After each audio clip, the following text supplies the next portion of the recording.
Ritesh, former COO of HSBC and associate partner of the Oriel Group, is going to be your moderator for today and take you through and introduce you. Hi everyone, very good morning and thank you for being here. So today we have got a stellar panel and we are going to talk about the human capital in an online or virtual environment, or we can call it new normal. So we have got Tony Williams, who is a former director of HR at RBS. We've got Howard Moore, who is a former COO at Zoopla. We've got Bruce Hope, who is a director of enterprise transformation at DQA. And we've got Jo Palmer.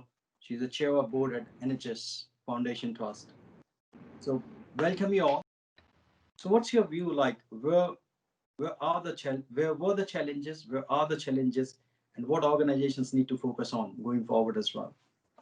I think the original challenge I kind of alluded to was just trying to get the team settled and getting, be it an HR team doing your payroll function, which suddenly changed quite dramatically, and I imagine it changed in each individual country, all the way through to teams doing back office processing or front teams doing direct customer facing work. It was all about accessibility, system accessibility, as well as controls, as well as security. And how do you go from an environment where everything's safe and secure in an office to all of a sudden working from home and anybody could be looking at the screen? So I know quite a few of the fraud and CISOs in Australia were having a few late nights and certainly nights without any sleep. I think how that's evolved is to a status quo where we're kind of in this hybrid space of let's make sure everyone's just doing the right thing. And we're just starting to see, the use of technology has gone up dramatically. Certainly the coordination of teams through Teams, unfortunate name of Teams, and then the use of other tools, either the Microsoft suite or the Google suite, helping share what's actually going on. So what's the amount of work we've got through? How much work is left? I know the call center teams that have been working from home have been really innovative in going, how many calls are in queue? Are we getting through the work? But I think at the cost and that original productivity that you kind of saw go down and then go up, we're just starting to see it starting to wane now as people are getting tired. And it's tired of working, and someone described it as Groundhog Day. Every day is the same. And every day is the time that I used to spend in the train listening to the radio or reading or catching up on Facebook. I now have a coffee and sit down at my screen and start working. So I think there's been quite a roller coaster of experience, and I think the technology teams have done a great job of stepping up. The real question is over the next 6 months, as second waves roll through different countries, how do you keep that productivity and the connectivity to the people, and how do you, and there's one or two, and I'll stop talking in a second, but there's how do you make that standard daily routine allow for human interaction that you're now missing because you're not having coffee breaks together, you're not having lunch breaks together. But I think the technology has, if we'd had this pandemic 10 years ago, we'd have been really stuffed. It's often that I say thank God for Microsoft Teams, but if we didn't have it and we didn't have Zoom and Skype was still clunky, it'd have been a completely different experience. Thank you, Bruce. How do you think that organizations are managing their human capital in this new normal? How they are focused? Well, we've made some significant changes to the way that we work. As you can imagine, in a hospital environment, our clinical frontline staff have to be in the hospital face-to-face with patients. So it was a real step change for us in moving our administrative staff, our non-clinical facing colleagues, those in corporate functions like HR and finance and communications, to working from home. And I had lots of different types of technology. So we tried running both a combination of virtual and physical events, and we found actually that those that were online felt as though they were not getting their voices heard. So we moved everything to online. So it's the same experience for for everyone.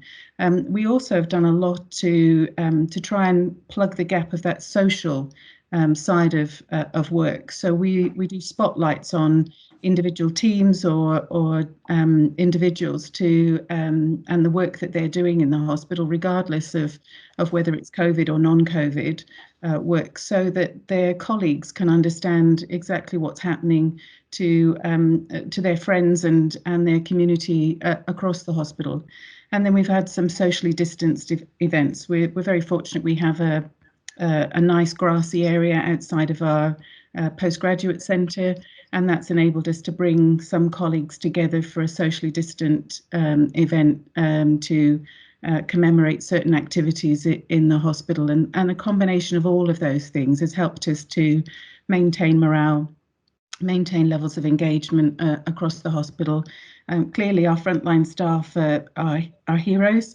You know, they're there day in, day out with patients, but it's a team effort, and all of our colleagues, those who work from home, as well as those who are in the front line, play an essential role in making sure the hospital runs smoothly. And so it's really important that everyone feels part of that community. And with a lot of effort, we've been able to maintain that sense of family and community that we had in the hospital before the pandemic began.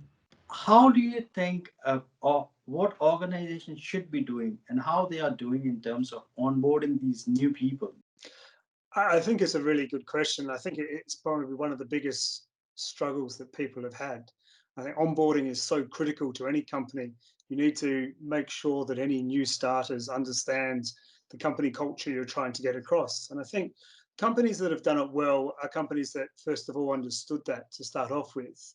But this pandemic has given a lot of people, a lot of different companies, the impetus to crystallize what it was their mission statements are and what they wanted from their employees. And I participated in a number of OKR or KPI type workshops with companies, and it has become very clear that the managers of the teams and their executives have had to be extremely clear about what they expected for the first week, first 2-3 weeks, 3 months, etc., from their new employees. And one thing that I have seen work very well is that a number of companies have set up a buddy system for somebody that is a little bit further down the line than them, but in a different team. So they set up a new starter with somebody that's been there for 3 months and said, okay, well, this is what I've learned in those 3 months. So as well as the manager and as well as then a colleague champion, they've got somebody else they can go to potentially to ask those questions that you get to ask when you're walking to get a cup of coffee. You know, I'm not sure how this works, or I didn't quite understand, or particularly, I didn't hear what was said in that meeting. Can you help me with that? And that sort of stuff. And I think that it's that crystallization and ensuring that you understand what the company culture is and what you're expecting from each individual. And I think that that's helped increase productivity, as you're alluding to. It's maintaining that and making sure that people understand that once the initial onboarding period has come to an end, then what is then expected from them going forward as well. And that is breaking down the OKRs and how they relate to the company mission statements or what the KPIs, and ensuring that people understand what's expected of them and how then and then the manager's big challenge is ensuring that that's being upheld to and not necessarily exceeded, so you don't get burnout. Thank you, Howard. So what do you think, how it is impacting organizational agility and opening up doors for the organizational agility and rules, especially from the banking sector? Yes, so I think, and you'll not be surprised what I'm going to say, but a lot of the mainstream banks have taken the opportunity to go digital.